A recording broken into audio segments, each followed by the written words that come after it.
السلام علیکم ورحمۃ اللہ وبرکاتہ۔ امید کرتی ہوں آپ سب ایمان اور صحت کی بہترین حالتوں میں ہوں گے۔ اللہ سبحانہ و تعالیٰ آپ سب کو اچھے حالوں میں رکھے، آپ کی طرف بڑھنے والے ہر شر کو اللہ سبحانہ و تعالیٰ خیر میں بدل دے، آمین۔ آج الحمدللہ ہم جس ٹاپک پہ بات کریں گے وہ اللہ سبحانہ و تعالیٰ کی صفت الغفار ہے۔ اللہ رب العزت قرآن میں اپنے بارے میں ارشاد فرماتے ہیں کہ والذین اذا فعلوا فاحشۃ او ظلموا انفسهم ذکروا اللہ فاستغفروا لذنوبہم۔ وہ ایسے لوگ ہیں جب کوئی برائی کر بیٹھیں، اپنی جانوں پر ظلم کر بیٹھیں تو اللہ تعالیٰ کو یاد کرتے ہیں، پھر وہ اپنے گناہوں کے لیے بخشش مانگتے ہیں۔ وَمَن يَغْفِرُ الذُّنُوبَ إِلَّا اللَّهُ، تو اللہ تعالیٰ کے سوا ان کے گناہوں کو کون معاف کرنے والا ہے؟ سبحان اللہ۔ اس آیت سے ہمیں پتہ چلتا ہے کہ اللہ تعالیٰ الغفار ہے، الغفور ہے، کثرت سے گناہوں کو معاف کرنے والا ہے۔ گناہ جو ہے وہ انسان کی زندگی پر بہت گہرے اثرات مرتب کرتے ہیں، اور گناہ جب بڑھ جائیں، کثیر ہو جائیں، تو انسان کو یوں لگتا ہے کہ اب میرے لیے کوئی گنجائش نہیں ہے۔ میں دو واقعات آپ کے سامنے رکھنا چاہتی ہوں جن سے کسی انسان کی تکلیف کا آپ اندازہ کر سکتے ہیں کہ اپنے گناہ کے احساس کی وجہ سے کوئی کہاں جا پہنچتا ہے۔ ہمیں کتب حدیث میں نبی علیہ السلام سے اس واقعے کی خبر ملتی ہے جو ایک ایسے شخص کے بارے میں ہے جس نے 99 قتل کیے تھے۔ سیدنا ابو سعید سے روایت ہے، رسول اللہ صلی اللہ علیہ وآلہ وسلم نے فرمایا، تم میں سے پہلے لوگوں میں سے ایک شخص تھا، اس نے 99 قتل کیے۔ پھر اس نے روئے زمین کے سب سے بڑے عالم کی بابت لوگوں سے پوچھا تو اسے ایک راہب، پادری کو کہتے ہیں، اس کا پتہ بتلایا گیا۔ تو وہ اس نے اس سے جا کر پوچھا کہ اس نے 99 قتل کیے ہیں، کیا اس کی توبہ قبول ہو سکتی ہے؟ تو پادری نے اسے کہا نہیں۔ اس نے پادری کو بھی قتل کر دیا اور 100 قتل اس نے پورے کر لیے، 100 قتل کی تعداد مکمل ہو گئی۔ مگر اس کے باوجود اس نے دوبارہ کسی سے پوچھا کہ کیا کوئی ایسا عالم بتلاؤ جو مجھے بتا سکے کہ کیا میرے گناہ بخشے جا سکتے ہیں۔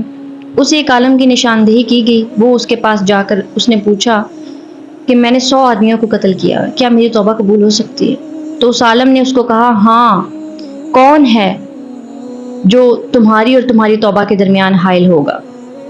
جا فلاں زمین فلاں علاقے میں چلا جا، بلا شبہ وہاں کچھ ایسے لوگ ہیں جو اللہ کی عبادت کرتے ہیں، تو بھی ان کے ساتھ اللہ کی عبادت کر، اپنی زمین کی طرف واپس نہ آنا۔ چنانچہ اس نے نیکیوں کی اس بستی کی طرف سفر شروع کر دیا۔ ابھی اس نے آدھا راستہ ہی طے کیا تھا کہ اسے موت آ گئی۔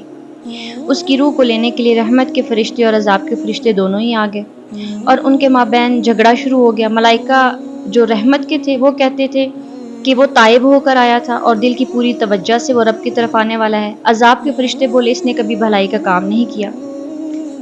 اس طرح فرشتوں کے مابین یہ جھگڑا جاری تھا۔ پس ایک فرشتہ آدمی کی شکل میں آیا، اس سے انہوں نے اپنا حکم بنا لیا۔ اس نے فیصلہ دیا کہ دونوں زمینوں کی مسافت کو ناپ لو، تو جس طرف سے زمین کا فاصلہ قریب ہوگا یہ اسی سائیڈ کے فرشتے اس کو لے کے جائیں گے۔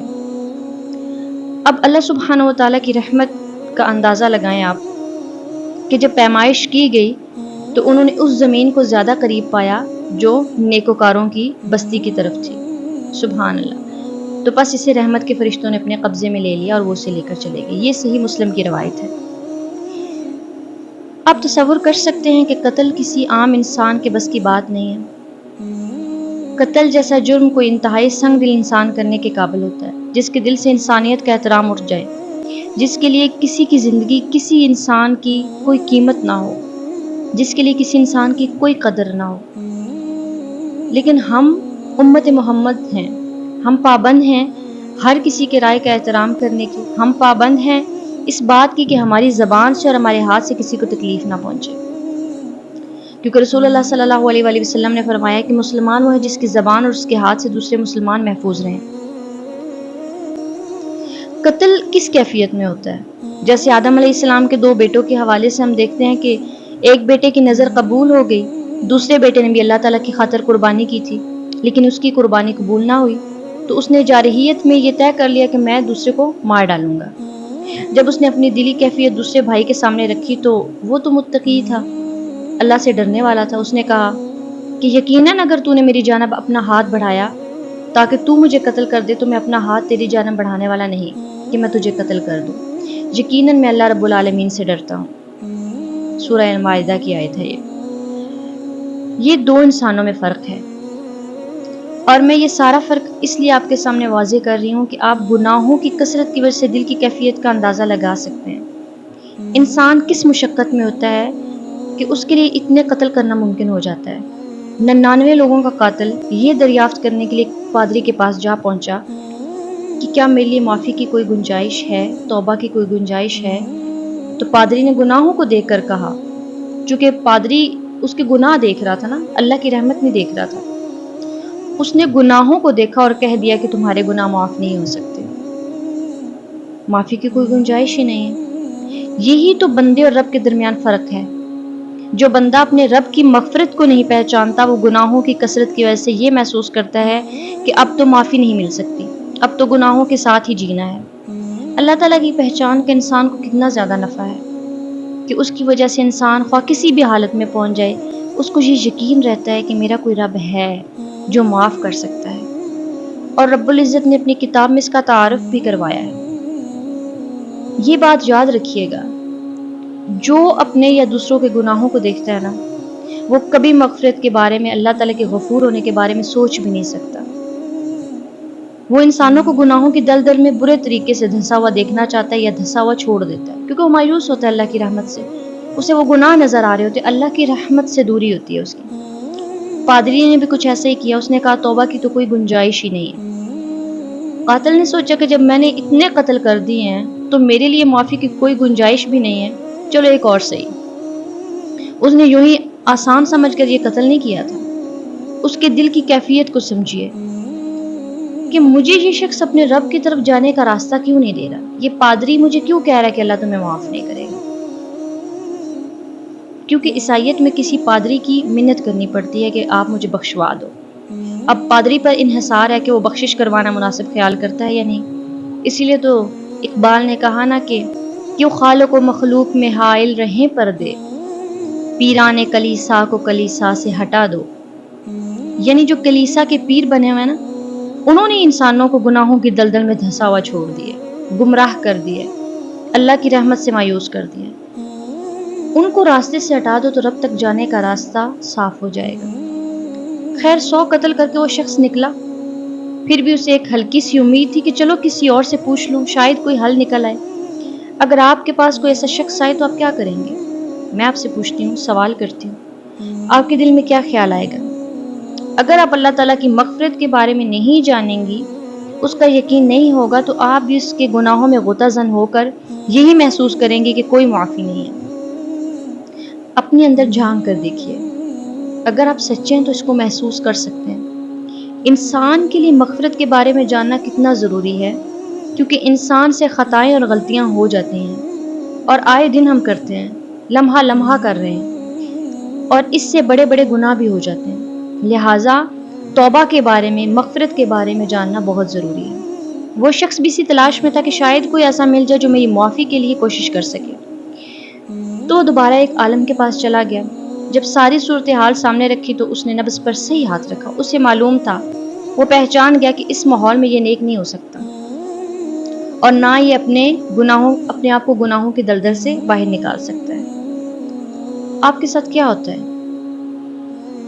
کبھی آپ نے یہ چیز سوچی ہے؟ جب ہم کوئی غلطی کر دیتے ہیں، کبھی ہم سے کوئی گناہ ہو جاتا ہے جو لوگوں کے سامنے آ جائے، کوئی ایسی غلطی جو بھول ہو جائے ہم سے، تو اللہ رب العزت بھی معاف کر دیتے ہیں، ہم خود بھی اس چیز کو بھول جاتے ہیں، لیکن لوگ نہیں بھولتے۔ لوگ ہمارے یہاں اس حوالے سے کتنی باتیں معروف ہیں، مطلب لوگ کہتے ہیں 900 چوہے کھا کر بلی حج کو چلی، یعنی ہر وقت غلطیوں کے، خطاؤں کے، گناہوں کے تانے دیے جاتے ہیں۔ تو ایسے ماحول میں غلطی سے نکلنا کتنا زیادہ مشکل ہے۔ جب پادری نے دیکھا کہ یہ اس طرح کے ماحول میں ہے اور یہاں رہ کر اس کی نیکی پروان نہیں چڑھ سکتی، تو اس کے لیے تو توبہ لازم ہے، اور توبہ کے لیے لازم یہ ہے کہ انسان نادب ہو، شرمندہ ہو، معافی مانگے، توبہ کرے اور آئندہ نہ کرنے کا عزم کرے۔ یہ ہے سچی توبہ۔ توبہ کا ارادہ کریں تو اسی نیت سے کریں کہ پچھلے گناہ جو ہو گئے اللہ اس پہ معافی دے دے، لیکن آئندہ نہ کرنے کا عزم بھی کرنا ہے انشاءاللہ۔ اب وہ پریشان تھا کہ میں نے تو یہاں رہنا ہے، تو اگر میں یہاں پہ رہتا ہوں ظاہر ہے پادری نے بھی اسے کہا کہ تم یہاں پہ نہیں رہ سکتے، تم دوسری بستی میں چلی جاؤ، کیونکہ پادری یہ بات جانتا تھا کہ اگر یہ یہاں رہے گا تو جو لوگ اسے قاتل کے نام سے ہی جانتے ہیں تو وہ اسے قاتل ہی سمجھیں گے، چاہے اس نے یہ چیزیں چھوڑ بھی دی تو پادری نے اسے کہا کہ اس بستی کو چھوڑ دو، یہ برے لوگوں کی بستی ہے، یہاں مت رہو، نیک لوگوں کی بستی میں چلے جاؤ۔ تو اس نے نیک لوگوں کی بستی کی طرف سفر شروع کر دیا۔ اب وہ اتنا پرعزم تھا انسان کہ میں اپنے گناہوں سے نکل جاؤں گا، یہ پوائنٹ ہے۔ یہاں پہ ہمیں سوچنا ہے کہ اللہ تعالیٰ اتنے غفور الرحیم ہیں، جب ہم توبہ کرتے ہیں، اللہ کی طرف رجوع کرتے ہیں تو ہمیں اس بات کا یقین ہونا چاہیے کہ اللہ ہمیں معاف کرنے والے ہیں۔ دعوت اللہ کا کام دراصل انسانوں کو رب سے جوڑنے کا کام ہے۔ راستے میں جو چیز رکاوٹ بنتی ہے وہ یہی خطائیں، غلطیاں اور گناہ ہی تو ہیں۔ جب انسانوں کے ذہن میں یہ بات آ جاتی ہے نا کہ ہمارے گناہوں سے معافی نہیں مل سکتی اور ہمارے گناہ تو بہت بڑھ گئے، ہم ٹھیک ہو ہی نہیں سکتے، تو پہلے سے بھی زیادہ گناہ کرنے کے لیے پکے ہو جاتے ہیں۔ خیر، پادری نے جو کچھ کہا سو لوگوں کے قتل نے اسے مان لیا۔ آپ تصور کر سکتے ہیں کہ اس کے دل میں اللہ تعالیٰ نے خیر کی گنجائش رکھی تھی۔ اس سے آپ یقین رکھیں کہ برے سے برے انسان کے اندر بھی خیر کی گنجائش ہے، لیکن ہماری سوسائٹی میں ہمارے ارد گرد کیا ہو رہا ہے؟ کسی نے ایک دفعہ کچھ برا کیا تو اس کے پیچھے پڑ گئے، سال ہر سال اس غلطی کو یاد رکھا۔ پھر ہم یہ فیصلہ نہیں کر سکتے کہ کوئی برائی کی کس انتہا پر ہے، یہ واپس آ سکتا ہے یا نہیں آ سکتا۔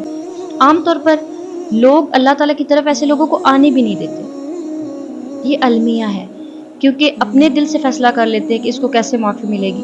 مثلاً ایک طوائفہ کے بارے میں لوگوں کے ذہن میں کیا ہوتا ہے کہ یہ بری عورت ہے اور یہ اپنی برائی سے نہیں نکل سکتی، یہ اپنی بری عادات ترک نہیں کر سکتی، لہٰذا اس کو نیکی کی دعوت دینے کا فائدہ ہی نہیں ہے۔ لیکن ایسا نہیں ہے، جب ہم کسی کو نیکی کی دعوت دیتے ہیں تو ہدایت اس کے دل میں ڈالنا اللہ رب العزت کا کام ہے۔ ہم تو لوگوں کو اس دروازے تک لانے والے ہیں، پھر دروازہ تو اللہ تعالیٰ نے کھولنا ہے، لیکن اس کے لیے آپ کوشش کریں گے، اللہ تعالیٰ سے معافی مانگ لیں۔ پہلے ہمیں خود معافی مانگنا سیکھنا چاہیے کہ ہم کہاں پہ کھڑے ہیں۔ پہلے اپنی ذات کے بارے میں سیکھنا ہے، پھر دوسروں کی مدد اور رہنمائی کرنی ہے۔ اللہ رب العزت نے اپنی ذات کے بارے میں بتایا نا کہ وہ غفار ہے، الغفور ہے، بے حد بخشنے والا ہے، جو بہت گناہ ہیں ان کو بھی معاف کرنے والا ہے۔ تو یہ یقین اس شخص کو آ گیا تھا جس نے 100 قتل کیے تھے۔ وہ برے لوگوں کی بستی چھوڑ کر نیک لوگوں کی طرف روانہ ہو گیا۔ جب وہ تقریباً درمیان میں پہنچا اور ابھی فاصلہ زیادہ طے نہیں کیا تھا تو موت کے فرشتے آ گئے۔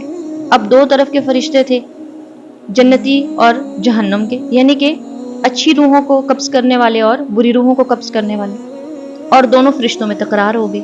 ایک طرف کے فرشتے کہتے ہیں کہ یہ نیکی کی طرف جا رہا تھا، اس نے قصد کر لیا تھا، تائب تھا یہ، تو اب یہ ہمارے ساتھ جائے گا۔ لیکن جو برے لوگوں کی روحوں کو قبض کرنے والے تھے وہ کہتے تھے اس نے تو دنیا میں نیک کام ہی نہیں کیا، اس لیے یہ ہمارے ساتھ جائے گا۔ اللہ سبحانہ و تعالیٰ کے کام دیکھیں کتنا غفور و رحیم ہے۔ اللہ نے فرشتوں کو حکم دیا کہ اس شخص کی لاش سے دونوں زمینوں کا فاصلہ ناپ لو، جس طرف کا فاصلہ کم نکلے اسے اس علاقے کے لوگوں میں شمار کر لینا۔ تو فرشتوں نے یوں ہی کیا، اور اللہ رب العزت کتنے غفور و رحیم ہے، اپنے بندے سے کتنی محبت کرتے ہیں۔ جب فاصلہ ناپا گیا تو نیک لوگوں کی بستی کی جانب فاصلہ کم نکلا۔ اس طرح کوئی اور نیک کام کیے بغیر صرف استغفار کی وجہ سے، توبہ کی وجہ سے، اور توبہ کے بعد اس عزم کی وجہ سے کہ وہ آئندہ نیک زندگی گزارے گا اور نیک لوگوں کی بستی میں اچھی صحبت اختیار کرنے کے لیے جانے کی جو اس نے کوشش کی، اس کوشش پہ اللہ سبحانہ و تعالیٰ نے اسے معاف کر دیا اور جنت میں داخل کر دیا۔ اس سے معلوم ہوتا ہے کہ نیک لوگوں کی صحبت میں رہنا اتنا بڑا عمل ہے۔ اس کی وجہ سے اللہ تعالیٰ انسان کو اپنی خاص رحمتوں سے کتنی بڑی بڑی خطاؤں اور غلطیوں سے بچا لیتا ہے۔ اس واقعے سے ہمیں یہ پتہ چلتا ہے کہ اللہ تعالیٰ کی مغفرت پر یقین انسان کو صالح زندگی گزارنے کے لیے تیار کرتا ہے۔ اس کے بغیر انسان صالح زندگی نہیں اختیار کر سکتا، کیونکہ شیطان ہر دم ایک نئی چال چل رہا ہے۔ شیطان ہر وقت اس کا یہی کام ہے کہ انسان کو احساس گناہ میں ڈال دیتا ہے۔ یوں ہی ہوتا ہے، ہم ایک غلطی کر لیں، ہم ایک گناہ کر لیں، پھر ہمارے اندر سے وہ گلٹ نہیں جاتا، اور شیطان ہمیں نماز کی طرف بھی نہیں جانے دیتا۔ وہ یہی کہتا ہے اب تم نماز پڑھو گی، اب تم پردہ کرو گی، تم نے تو گناہ کر لیا تھا، اب تمہاری نماز قبول ہی نہیں ہو سکتی۔ یہ وسوسے ہیں شیطان کی طرف سے۔ گناہ کر کے اس پہ شرمندہ ہونا اور چیز ہے، گناہ کر کے اللہ کی رحمت سے مایوس ہو جانا اور چیز ہے۔ اس سے بچنے کی ضرورت ہے، کیونکہ ابلیس جو ہے اس کا طریقہ واردات ہی ہے وہ انسان کے ذہن میں یہ باتیں ڈالنا شروع کر دیتے، کیا تم نہیں جانتے کہ نماز کا کیا درجہ ہے؟ کیا تمہیں اپنی نماز کے بارے میں معلوم نہیں ہے؟ جب وہ انسان کے کان میں حدیثیں ڈالتا ہے اور یہ کہتا ہے کہ تم نے نماز قضا کر دی، تم نے اپنی نماز کھو دی، تو انسان احساس گناہ میں چلا جاتا ہے۔ آپ لوگوں میں سے ممکن ہے بہت سے لوگوں کے ساتھ یہ حادثہ ہوا بھی ہوگا، لہٰذا اگر آپ نے اللہ تعالیٰ کی مغفرت کو نہ جانا اور نبی کی رہنمائی پر یقین نہ کیا تو یہ حادثات ساری زندگی ہوتے رہیں گے۔ نبی علیہ السلام کا طریقہ اپنائیں، اللہ کی ذات پر بھروسہ اور یہ ارادہ کریں کہ آئندہ میں گناہ نہیں کروں گی۔ اللہ رب العزت جو غلطی مجھ سے ہوگی اس پہ مجھے معاف کر دیں، لیکن آئندہ گناہ نہ کرنے کا عزم، اور اس معاملے میں اللہ سے مدد لینی ہے۔ اللہ جب آپ کی مدد کریں گے نا تو پھر شیطان کے کوئی حملہ آپ پر جو ہے وہ وار نہیں کر سکے گا۔ اس حوالے سے ایک بہت پیاری حدیث ہے، سیدنا انس بن مالک کہتے ہیں کہ میں نے رسول اللہ صلی اللہ علیہ وآلہ وسلم کو فرماتے ہوئے سنا، اللہ کہتا ہے اے آدم کے بیٹے، جب تک تم مجھ سے دعائیں کرتا رہے گا اور مجھ سے اپنی امیدیں اور توقعات وابستہ رکھے گا، میں تجھے بخشتا رہوں گا، چاہے تیرے گناہ کسی بھی درجے پہ پہنچ جائیں۔ مجھے کسی بات کی پرواہ اور ڈر نہیں۔ اے آدم کے بیٹے، اگر تیرے گناہ آسمان کو چھونے لگیں، پھر تو مجھ سے مغفرت طلب کرنے لگے، میں تجھے بخش دوں گا اور مجھے کسی بات کی پرواہ نہ ہوگی۔ اے آدم کے بیٹے، اگر تو زمین برابر بھی گناہ کر بیٹھے اور پھر مجھ سے مغفرت طلب کرنے کے لیے ملے لیکن میرے ساتھ کسی طرح کا شرک نہ کیا ہو، شرط یہ ہے، یاد رکھیے شرک گناہ کبیرہ ہے جو کبھی معاف نہیں ہوگا اگر انسان اس حالت میں دنیا سے چلا گیا، اور وہ جہنم میں رہے گا ہمیشہ۔ لہٰذا شرک سے بچنے کی ضرورت ہے۔ شرک کسی قسم کا شرک، چھوٹے سے چھوٹا ذرہ برابر، اس شرک سے بچنا ہوگا۔ تو اللہ سبحانہ و تعالیٰ کیا کہتے ہیں کہ میرے ساتھ شرک نہ کیا ہو تو میں تیرے پاس اس کے برابر مغفرت لے کے آؤں گا اور تجھے بخش دوں گا۔ سبحان اللہ، یعنی آسمان کے کناروں تک کے گناہ معاف ہو سکتے ہوں، اور اگر زمین بھر بھی کسی کے گناہ ہو جائیں تب بھی اللہ تعالیٰ اسے بخش دیں گے۔ یہ شیطان کے وسوسے ہیں کہ اللہ ہمیں معاف نہیں کریں گے۔